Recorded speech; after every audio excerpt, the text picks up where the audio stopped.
Oi, tudo bom? Estamos aqui finalmente para o nosso episódio 003. Aquele de tirar as dúvidas do episódio 1 e do episódio 2. Vamos lá. A gente recebeu uma porção de e-mails e eu vou pegar alguns aqui que, enfim, de uma certa forma seleciona e ao mesmo tempo junta, porque muitas perguntas foram bastante parecidas, né? Dos e-mails que eu separei aqui, a gente tem um e-mail do Ricardo, de São Vicente. Ele fala que gostou dos vídeos, nos parabeniza e tal. Obrigado, Ricardo. E a pergunta que ele faz é assim: você disse que o software livre é de graça e que tem vários programas na internet que são freewares, que ele pode baixar e tal, que também são de graça. Então ele pergunta: o software livre é a mesma coisa que o freeware? Olha, Ricardo, o freeware é um software gratuito, ou seja, que a gente, para usar, não precisa pagar por ele. Mas está lembrado lá no episódio 1 que a gente fala do código-fonte, a receita do bolo, o segredinho, aquilo que o programador escreveu? Então, no freeware, isso não está à disposição, diferente do software livre. Então, o freeware é o software apenas que é gratuito, que a gente não paga para usar, mas a gente não pode modificar, não pode entender o que ele fez, não pode fazer nada disso. Então, software livre, ele é bacana, não é porque ele é de graça. Ele é bacana porque ele representa uma liberdade de expressão e não uma cerveja gratuita. Sacou? Tem um outro e-mail aqui que é do Pedro, de São Paulo. Ele também faz alguns comentários que gostou dos vídeos e tal. Ele comenta que em um dos episódios o som estava numa caixa só. A gente está aprimorando, melhorando, e recebendo a ajuda de vocês facilita bastante. Muito bem. Ele fala que ele tem receio de usar o software livre na empresa dele. Porque se ele tiver algum problema, a quem ele vai recorrer para ter suporte? Então, Pedro, é o seguinte, o software livre, assim como qualquer software não livre, não tem embutido nele o suporte para uma empresa. As empresas, quando adquirem um software, elas assinam um contrato de licença que exime de qualquer problema. Quando uma empresa quer suporte, o que ela faz? Ela contrata uma outra empresa. Normalmente, na verdade, funciona assim. Uma empresa contrata uma empresa para fazer um serviço. Essa empresa contratada escolhe que tipo de software ela vai utilizar para resolver o problema da sua empresa. Quando algum problema acontece, você não procura o fabricante, seja ele um software, um sistema operacional livre, seja ele um software, um sistema operacional proprietário. Você procura a empresa que prestou o serviço para você. Então pode ficar tranquilo. Pode usar o software livre na sua empresa e contrata uma empresa adequada que saiba dar o suporte para qualquer problema que você tenha. Um e-mail da Rosiane, de São Paulo. Ela diz assim: você falou do software livre e falou do Linux, mas ela não entendeu muito bem qual a diferença entre o software livre e o Linux. Rosiane, é bem fácil de entender. O Linux é um software livre, mas o universo de todos os outros softwares livres é maior do que apenas o Linux.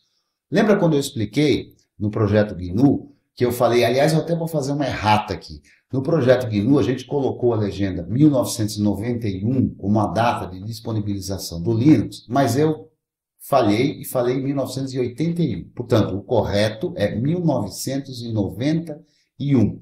Muito bem. O Linux é um software muito importante, sem sombra de dúvidas. Lembra do carro? O Linux é o motor. Então, o Linux é um software. Software livre é uma porção de softwares, dentre eles o próprio Linux. Está claro agora? Então, quando a gente fala de um sistema operacional livre, ele envolve uma porção de coisas. Uma delas pode ser o Linux. Tá bom? Agora o e-mail da Luciana, de Florianópolis. Ela gostaria de ver como é que é esse tal de software livre. Ela diz aqui que queria experimentar. Mas ela não tem muita confiança de largar. Ela põe o nome, eu não vou pôr, mas ela não tem muita confiança de largar aquele outro que ela está acostumada, que ela já usa há algum tempo. Olha, Luciano, você não precisa largar para poder experimentar os softwares livres.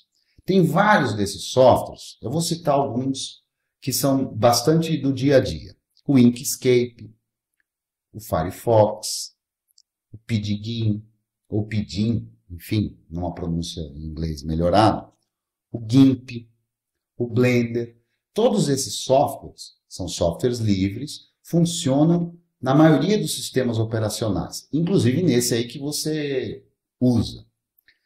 Para você ver ainda mais outros softwares sem precisar trocar o seu sistema operacional, dá uma visitada no site ou pesquisa na net sobre o CD Livre.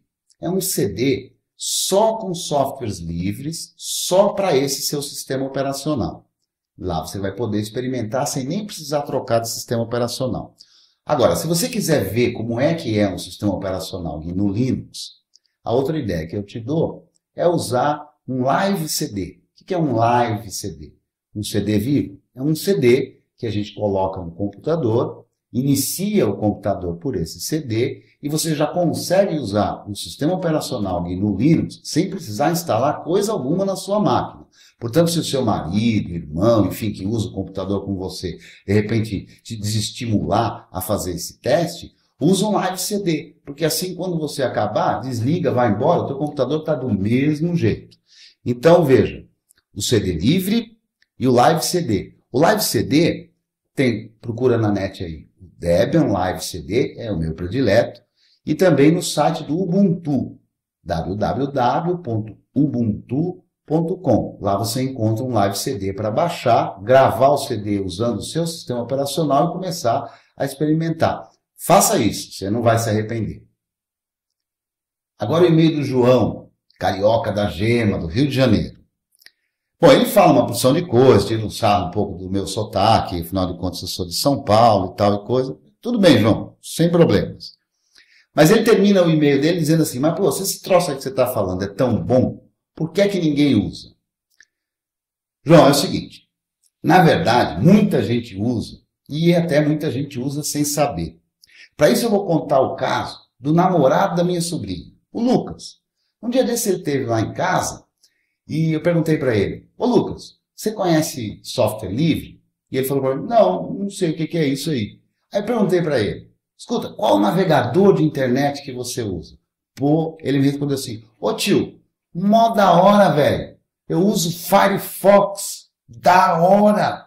Aí eu falei, tá vendo? O Firefox é um software livre. Muita gente, assim como o Lucas, usa softwares livres sem saber que é software livre. Então, veja, ele gostava do Firefox, achava o Firefox bacana, falou para mim com todo orgulho, mas ele não sabia que era software livre.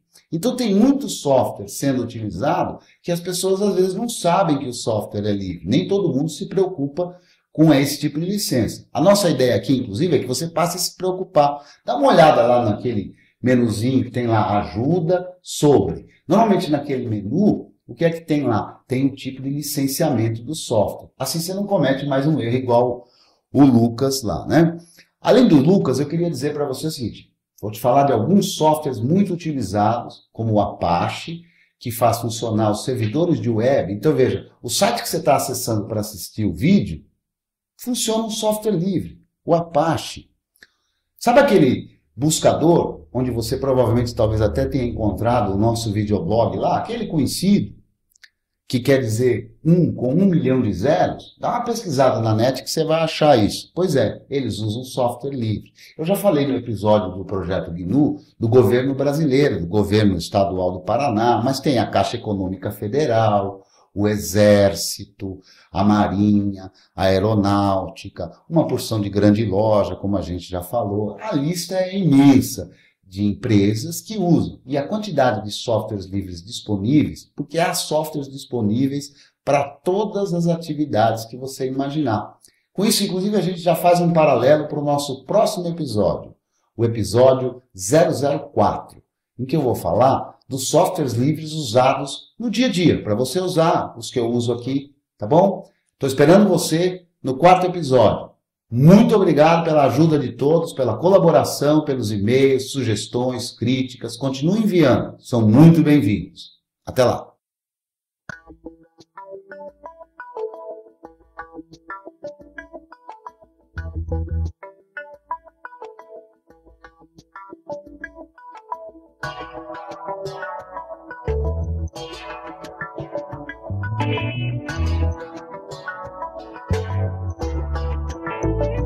It's a question.